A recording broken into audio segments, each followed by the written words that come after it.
नमस्कार। स्वागत है आपका एस्ट्रो सुचंदा चैनल पर। आज हम अर्क विवाह के बारे में जानेंगे। अर्क विवाह की सलाह किसे दी जाती है?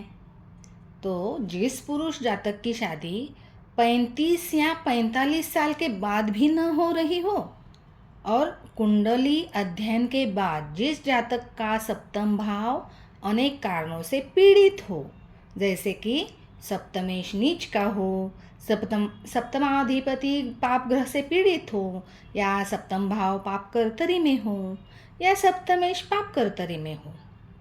सप्तम स्थान में सूर्य के साथ राहु या केतु सूर्य ग्रहण योग बना रहा हो, या सप्तम स्थान में चंद्र राहु या केतु के साथ चंद्र ग्रहण योग बना रहा हो, सप्तम स्थान में मंगल राहु के या केतु के साथ अंगारक योग बना रहा हो, या गुरु सप्तम स्थान में राहु या केतु के साथ विप्रचंडल योग बना रहा हो, शनि राहु या केतु के साथ सप्तम स्थान में श्रापित योग बना रहा हो, या चंद्र शनि के साथ विष योग बना रहा हो।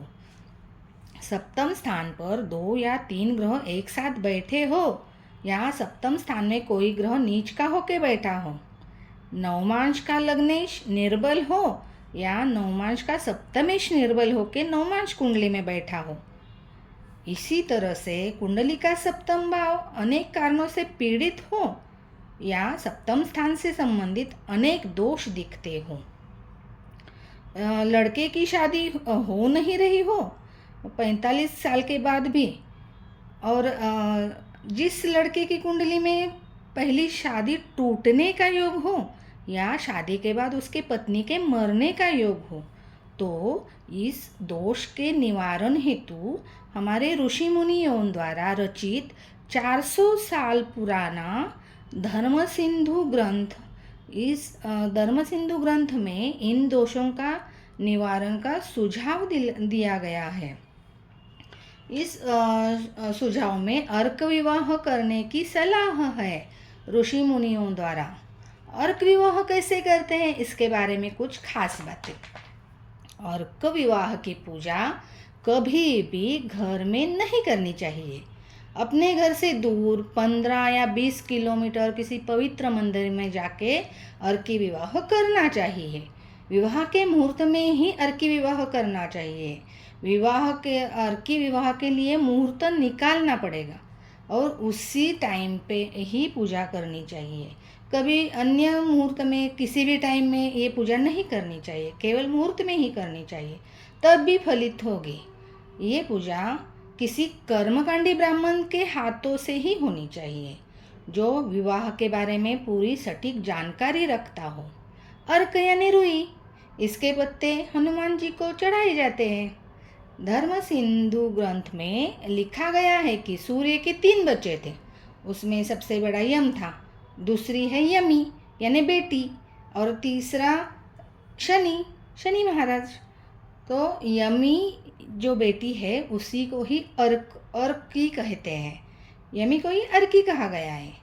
लड़के की पहली शादी रुई या अर्क से करके पहली शादी को तोड़ देना चाहिए और फिर उसके बाद दूसरी शादी में प्रवेश करना चाहिए। काफ़ी बार ऐसा होता है कि रुई का झाड़ पौधा नहीं मिलता है, तो उस टाइम पे केले का झाड़ भी लेने की सलाह दी गई है। केली विवाह कहते हैं, केली के साथ अगर विवाह करेंगे तो उसे केली विवाह करते हैं। तो इसमें यही याद रखने वाली बात है कि पौधा अर्क का हो या केले का पौधा हो, वो पौधा जीवित होना चाहिए। उसकी डंडी या पौधे का हिस्सा काट के उससे शादी नहीं करनी चाहिए। वो पौधा फूल के साथ होना चाहिए, ज़मीन से निकाल के लेना चाहिए, जीवंत जीव होना चाहिए उसमें, तो ही उसके साथ शादी करनी चाहिए। उसके साथ मूल, उसके पौधे के मूल भी होने चाहिए।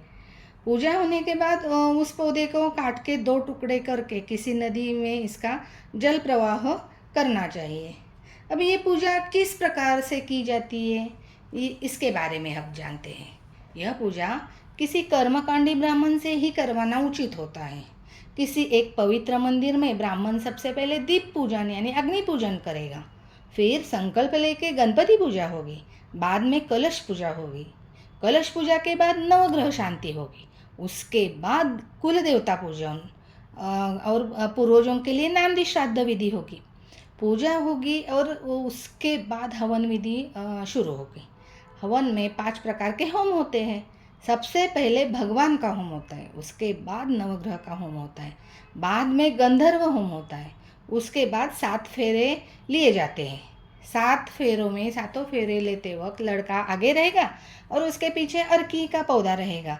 अगर अर्क का पौधा ना मिले तो केले का पौधा चलेगा, लेकिन उसे केली विवाह बोलते हैं, और अर्क के पौधा लेंगे तो उसे अर्की विवाह बोलते हैं। लड़के को अपने ही हाथ में पीछे की साइड में ये पौधा पकड़ना होता है। 7 फेरों के बाद लड़का और पौधा दोनों का स्थान बदल होगा, यानी दोनों भी आमने सामने होंगे। उसी समय मंत्रों के उच्चारण के साथ लड़का पौधे के मंगल सूत्र पहनाएगा पौधे को। उसके बाद भगवान को मीठा भोग लगेगा और सप्तपदी का विधि भी की जाएगी। सप्तपदी विधि के बाद लड़के को 3 बार ब्राह्मण को एक ही प्रश्न पूछना है कि हे ब्राह्मण देवता, यह विधि करने से मेरे वैवाहिक जीवन के सारे दोषों का निवारण होगा? और ब्राह्मण आशीर्वाद देते हुए कहेगा हाँ, निवारण होगा और तुम्हें सांसारिक सुख, पत्नी का सुख मिलेगा। ऐसा 3 बार लड़का प्रश्न पूछेगा और 3 बार ब्राह्मण उसका उत्तर देगा। यह हो गई अर्की विवाह की विधि सब, या केली विवाह की विधि। विवाह के लिए कुंडली के ग्रह दोषों के लिए यह विवाह विधि बहुत ही सटीक उपाय है। इस पूजा से जातक को लाभ मिलता है और वह सफल वैवाहिक जीवन का अनुभव करता है। आपको यह जानकारी कैसे लगी ज़रूर बताना। जानकारी अगर अच्छी लगी तो चैनल को ज़रूर लाइक, शेयर और सब्सक्राइब करना। कल फिर मिलेंगे और जानकारी के साथ। धन्यवाद।